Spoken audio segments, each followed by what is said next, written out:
I appreciate the introduction, and it can be a tricky thing to explain sometimes where the connection is between home modifications and marketing and business development, right?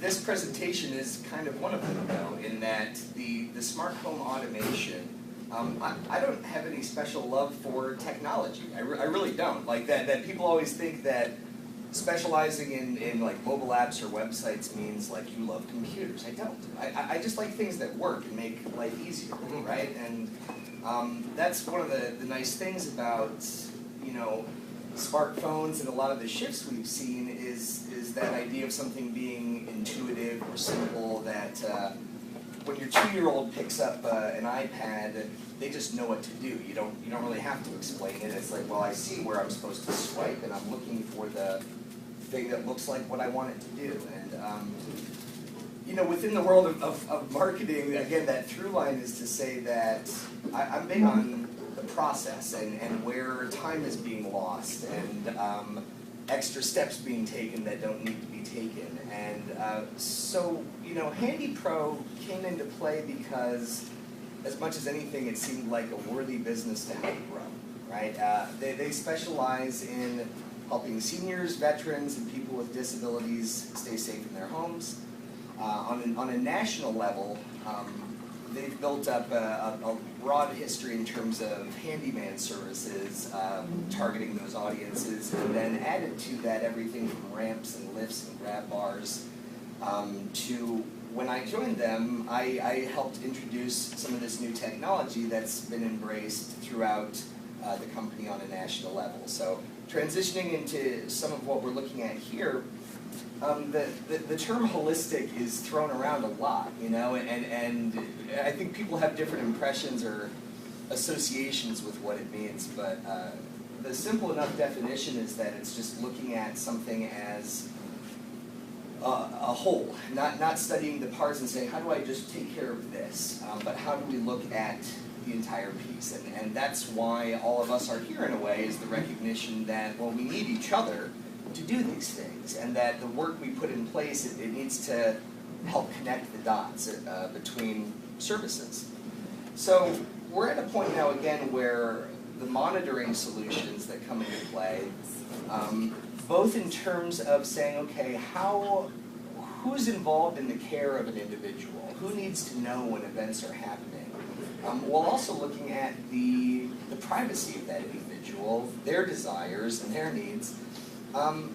So there's a couple different sides of how it's being used, and I guess I wanted to start by looking at something like the sensors or cameras, right? So you have contact sensors that are going to recognize when a fridge door is being opened. When any, you know, a contact sensor is saying when this is broken, it's going to trigger an alarm. So people put those on fridges, anything that's open, medicine cabinets, stuff like that, that you want to recognize this threshold has been crossed and we want to know about it. Garage sensors, pressure sensors is a really interesting one. We had a situation with elderly gentleman that lived at home, and his children wanted to keep an eye on him because he had dementia. He locked himself in his bathroom and wouldn't come out. And the kids were concerned, but Dad didn't want a camera in his house. He didn't want a camera in his room the way that they had suggested. The pressure sensors are an interesting option in that you sit there and say, okay, no problem. You want to know when he gets out of bed in the middle of the night, we can put something, you know, underneath the mattress, between the mattress and the box springs, or things on the floor that are designed to sense changes in pressure or weight, to say that, okay, normal is that there's weight on this sensor when you're in the bed. If suddenly you get out of it, that weight is gone, it knows it's gone, it tells somebody, right? So it becomes that question of looking at who needs to know this information. You know, on the one hand, you have very simple solutions that kind of resemble a glorified baby monitor in a way, right? Meaning that you have short-range transmitters that would say somebody's on site in the home looking out for this person. They're asleep upstairs, we're downstairs. They might have, you know, a simple pager or something that, you know, just makes a loud noise. Again, recognizing that you could put a contact sensor or a sensor above a doorway, for example, and it would be pointing outside. So if a person is inside that room and now they've left the room, it's going to hit a motion sensor, I should say. The motion sensor would recognize that they've left that room, send a message to that person. They're able to come upstairs immediately and see what's going on. All the way to the other end of broader monitoring outside of somebody in that environment, it can trigger a text message. It can trigger a phone call automatically. It can trigger a series of them to say, well, if I'm hitting the voicemail of this person, who's the next person in that phone tree that needs to be contacted? Those sensors are designed to recognize when the internet has gone out and the things that are controlling it. It will recognize, oh, I'm not working anymore, and tell somebody that it's not working anymore. Because people look at what happens, again, if these are powered by electricity or being online, what happens if the power goes out? What happens if who here ever has to reset their internet router, turn it off and on again, This will automatically do that. It'll recognize, oh, something went wrong, and will automatically trigger that reset of the internet for the individual. Let me make sure I'm staying somewhat on topic here. So again, the second page shows a couple of visual demonstrations of them. And I touched on so the difference between a full automation versus passive. Again, you're looking at anything from lighting to temperature to motion. So I've talked about some of the ways that can be used from a monitoring standpoint. The other side of that could be somebody who, because of physical impairments, has difficulty, going to the door and opening it for somebody. They have somebody that comes to the home. We want a system that allows them to, with their voice, allow somebody to enter or exit the home, while also seeing who that person is, through a camera. I mean, you can get pretty sophisticated in terms of any level of ability or desire to monitor that activity, while again being very specific to, most people's concerns when it comes to technology tie into privacy stuff, and invasion of it, and a lot of the reluctance with these things is that it's like, yeah, I don't want things monitoring my every move. So that's absolutely, a real resistance, that comes into play. But I also sort of feel like these tools were developed, oddly enough, as luxury items in many respects, right? It's like the technology was built so that somebody who had the money to do so could, sit on their back patio and have wireless speakers and all these, different things. But now that the tools are created and we know that they're there, it becomes this opportunity to look at the environments and look at the problems that we face and the challenges and say, okay, is there a better way? Is there a way to apply these tools and techniques towards helping us solve those problems? So again, depending on where you're placing them, anything from when someone is leaving and returning a room or a home, getting out of bed. We've looked at certainly like egress doors and things that are designed to prevent somebody from leaving, and fleeing a residence, but still have protections in place so that if there's a fire going on, it will let them, of course, leave immediately. Those are used both in, environments like these as well as in residential settings. You have, the group home residential settings, and they can apply all those things, those same technologies that you have here in like memory care units that prevent people from leaving, you can apply in a home environment as well. Where it talks about full automation technologies being able to react instead of notify. I mentioned one important example, which is that ability again to say, hey, the tools that we're using to communicate these messages to people outside of the home that relies on the internet, internet stops working, it's going to know it, it's going to make several attempts to reset it. If those fail, it's going to know to send a message to somebody to let it know that it failed. But flashing lights, people that have hearing impairment, that is a signal that somebody's at the door, to not only have the motion sensor detect somebody, but that is now triggering, again, an action. That action could be lights flashing to let the person know somebody's outside. Make sure that appliances are not left on, right? That contact sensors, that pressure, or on like stove surfaces, for example, you know, that would realize that it had been left on and turn it off automatically. The same thing, if the temperature in the house was getting to, you know, a certain level, could know and shut that off automatically or notify somebody. So a lot of those pictures and examples where you're looking at smart lighting, again, on the one hand, these are things that were designed as luxury items, so somebody could come into a home and, you know, I prefer it at 50% brightness at the moment I enter the room. That's just how I like, you know, the lighting, right? But you look at it in terms of the worlds that we support and start asking those questions of saying, yes, how can these tools, now that they exist, be used to help further the effort? So, again, I have an example here of, there's a couple pictures of a smartphone. It's small on the one page, but it's looking at, you know, a specific series of messages even that can be coordinated with, obviously, a fire department, but individuals that are part of the care tree and support system there, letting them know after 5 seconds of, you know, flame on a stovetop or in any room, it's sending out those messages immediately. So safety and security side, of course, is again, at the point that you're using these from a monitoring standpoint, it also does provide a lot of those traditional peace of mind things that are why people have cameras and motion sensors too. That you just, you know, people live alone and they get nervous.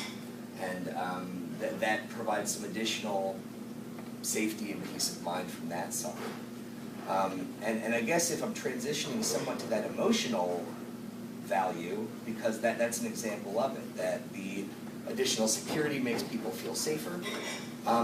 There's also a lot of opportunities to use it to interact, right, and engage the world around you. That the way a smart TV can be set up, not only as a way of communication with doctors and other medical professionals, but as a way, you know, things as simple as Skype and stuff like that allow you to say, hey, how can we help this person who doesn't leave their home very often and has family in another state? Can this be used also as a way to, you know, help foster an environment to have easy, you know, video sharing and let them see people? And of course, you know, the site center then has tools that help, you know, again, once we get those set up, we can even look at unique vision challenges or, you know, other concerns and how you refine it for that. I want to stop for a moment. You know, is this making sense? Does anybody have a specific question or follow-up? Am I going too fast? Please. I have a question. For example, you're saying on the like the smartphones, and the example that it says here, it says for like the flames, for example. Yes. When it's saying that, is that something that's like flames on the stove that they're talking about? Because how do you tell the difference between if someone's cooking something or it's an actual fire? No, that's a great question. I mean, any of these things, when they're put in place, you're sort of programming the scenarios. So a detection system like that, you would set a different timer for a stove than you would for a bedroom.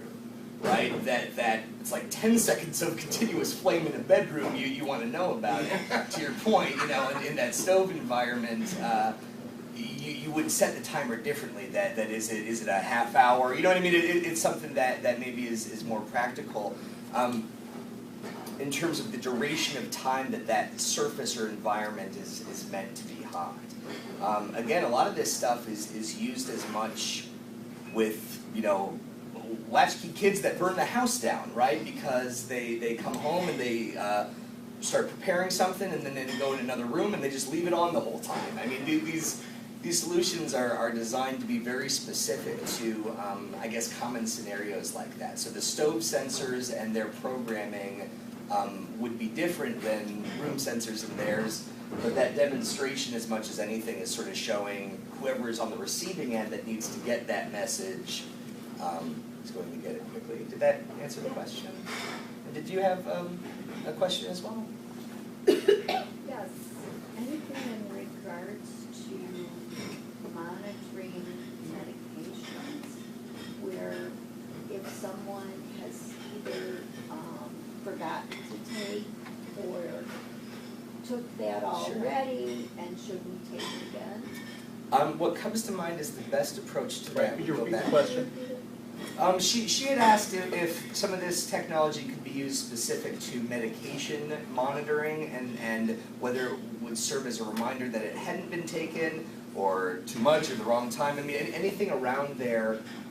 The solution that comes to mind in that case would be probably around those contact sensors. That they're small enough to sit there in an individual, the Monday through Sunday sort of thing, or the medicine cabinet itself. I mean, depending on where they have access to it, that would absolutely be the way to do it. Is something like the. Is that small? Yes, they can be small enough to sit there and detect this has been opened or not. It goes back to the specific programming to that individual where we say, this sensor inside this, that day of the week thing, we want to know if more than 24 hours has gone by, without it being there, and then another week has gone by. It's a question of setting it up the first time to be specific to it. But yeah, whether it's protecting the medicine cabinet itself or getting specific to, individual locations, the contact sensors. And there are some specific products for medication management, medication dispensing, and medication monitoring. And you could easily get an outside service to do the sorting so that the Monday morning pills were all packaged up and the Monday afternoon pills were packaged up. You put those two things together and What I'm alluding to is customize anything. a lot of, for instance, independent or assisted living facilities would be able to help that individual with their medications, but there's always an additional fee for the person living there to get that service. So I'm thinking that if there was a monitor thing, I wonder what, I'm thinking of personally for my own mother-in-law, but I think that's an interesting thing. Well, I just want to piggyback on what Jim said. Like, we have a client, look, sometimes they just want somebody who's going to be there with them to give them the pill. Right. But sometimes they might take one of those, we have a little robotic pill dispenser, and the drawer pops out, and if they don't take the pills in a certain amount of time, the drawer sucks back in. And when you take it back to the pharmacy to get the thing refilled, they can see which doses were skipped. That way they don't double up, and because somebody's gonna yell at me for forgetting to take them, so I'll just take double.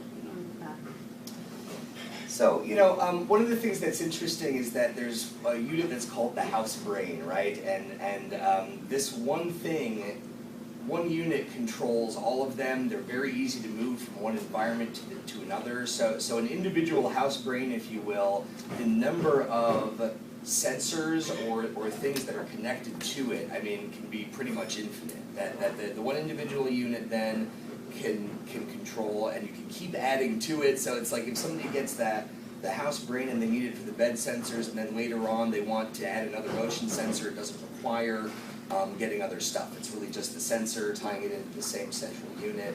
And you're right. For a lot of this stuff, there's more than one approach. I even mentioned that earlier with the motion sensors, where it's like, there was a situation we were working on for the county, and it was a waiver program, and the dad wanted to know, when the child had left the room, he was saying, hey, I'm going to be at work, but I want a message on my phone in addition to my wife, who has the pager system. And it's like, we have the technology that does that, but if the waiver program doesn't provide for it, if it's not the right fit, there is usually more than one approach to these in terms of saying, hey, we don't need to always be throwing the house brain, at every situation.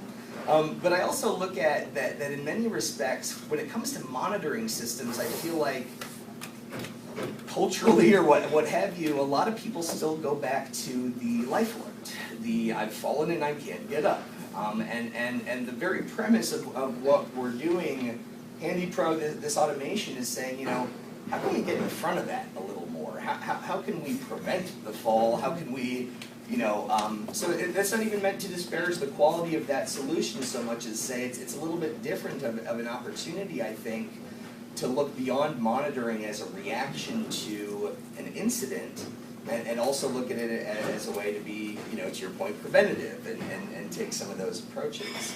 So I have the one, going back to the example of the house, Bryn, the map picture, again there shows multiple sensors for multiple locations to sort of give that feel for, yeah, okay, I can see how in here we want to know, if somebody's opening or closing the door. Over here, maybe it's more important to know things like temperature and so on.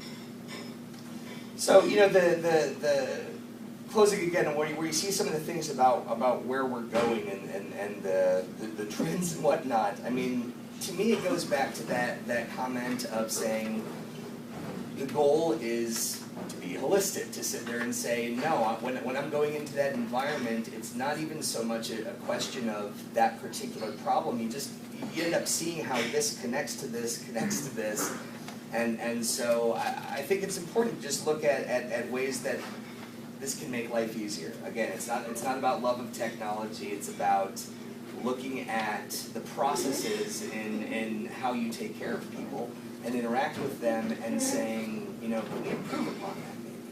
So I hope it helps at least to raise some of those questions to turn over. Again, I really like that example where it shows on the bottom of the page the tablet and smartphone and TV. That to me is again more of that example of how we specifically can help people interact with others outside the home, even just from a socialization standpoint, staying in touch with family, caregivers. I think that's about it. Does anybody else have any final questions or thoughts? Yes, sir. If you want to monitor some of the important things in the house, what comes to mind is stove, water heater, and furnace or comfort heat. Is it easier to have electric appliances for those or gas, or does it make a difference? In terms of the ability to monitor To monitor and maintain safety. Well, it's a good question. I mean, I don't know that it needs to be one or the other. And the reason I'm saying that is because as we've looked at here, it's like, well, I could see how the one that's based, purely on temperature could be within the unit, you know what I mean, or nearby enough to recognize, okay, this should be producing enough heat to maintain this level. If it's dropped beneath that, it's going to trigger it. In terms of an electric one doing that, you could do the same thing within the temperature of the room, though, as opposed to the unit. So, I'm not trying to be vague on that, but it's I don't know that one or the other is a strong preference. Okay. Part of it is with a gas heater, you got to check. You may have to monitor whether the pilot's on. Yeah. Although many of you now use electric pilots, so you have to monitor that so you don't turn the gas on and it doesn't inflame. It now fills the house with gas. Sure. As opposed to electricity, let's face it, electricity is essentially digital. Sure, and anything digital. And gas is not digital. Controlled and triggered, and yeah. So you can monitor that easier. Have property and casualty insurance companies started giving out any discounts for houses that are made safer through monitoring? More of what I've seen on that sign has been how it's been used for energy reduction. I haven't personally seen something where the use of monitoring from like a security standpoint has had an impact on that. Yeah, I haven't observed that. Yeah, some of this stuff though does tie into like the way solar panels and some of the other home automation stuff a lot of times is tied into green energy, and so some of it does play into that side more, but not so much for safety reasons. I have a question. I know you're doing this in the home, and I saw something that said like commercial. Yes. But my question is, say for like an independent living building, is there a way that you can monitor like certain areas, like for the fire reasons, like maybe the stove and such, but then the family also wants to have it? can it serve two purposes? Like once it goes to like, how does it work for the commercial end? Does it go to a central? Well, it's not inherently different in terms of how the technology works in one environment versus the other. In both cases, when I go back to that house brain as the central thing, the motion sensor that's set up to, that is controlled by that brain, that brain's receiving the information saying this event has occurred, the temperature has gone up, somebody's opened a door, whatever that event is, once it recognizes it, when we set it up the first time, we tell it what to do when that event occurs. So if what it needs to do is send a message to someone internally and also someone externally, that's no problem. It's just a question of setting it up that way to do so. So you look at all of the programming as far as events and reactions in a way. That what event has occurred, what does the device now need to set in motion as a reaction to that? Whether it's, again, triggering another piece of electronic equipment. Well, I guess it's always triggering another piece of electronic equipment, but sometimes it's designed to flash a light, make a noise, do something like that. Sometimes it's designed to communicate with a person via their device, their phone, and send the message that way. But